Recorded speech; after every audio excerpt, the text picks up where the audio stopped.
Good afternoon. I'm Matt Mace with your NWI.com headlines for Friday, July 30th. July is now the deadliest month in the war in Afghanistan, according to an Associated Press report.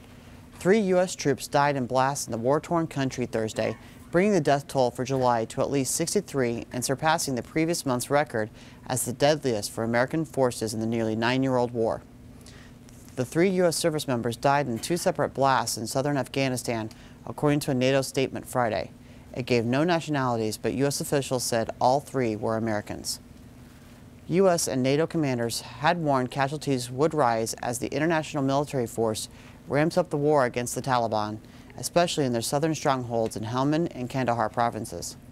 President Barack Obama ordered 30,000 reinforcements to Afghanistan last December in a bid to turn back a resurgent Taliban. Road construction continues in northwest Indiana.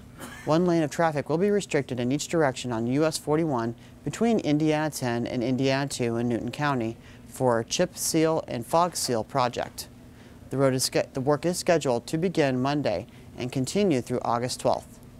NDOT warns drivers to exercise caution during the construction work, saying loose stone will be present on the roadway during the project and could damage windshields and paint on vehicles if drivers follow other vehicles too closely.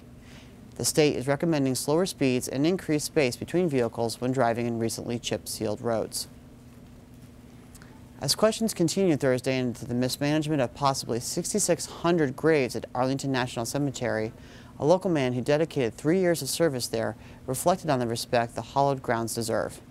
Bill Hanna, Executive Director of the Northwest Indiana Regional Development Authority, served as a sentinel from early 1996 to the beginning of 1999, guarding the tomb of the unknown soldier at the cemetery in Virginia. Hanna is disappointed in the apparent mismanagement of the cemetery and said making things right should be the top priority, and the record-keeping needs to be modernized. BP gas station owners across the country, including those in the Chicago area, are divided over whether the oil giant, stained by its handling of the Gulf spill, should rebrand U.S. outlets as Amoco or another name as part of its effort to repair the company's badly damaged reputation.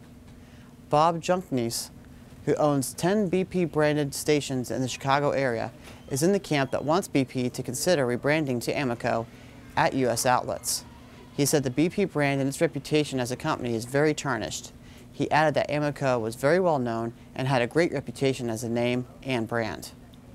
On the other side of the debate is Jeff Miller, whose company owns, operates, and supplies roughly 56 BP-branded stations, primarily in southeastern Virginia. He said that if BP does the job right and invests back into its brand and customer base, it stands to gain more by not changing the name of its U.S. stations. For more on these stories and the latest news updates, stay at NWI.com.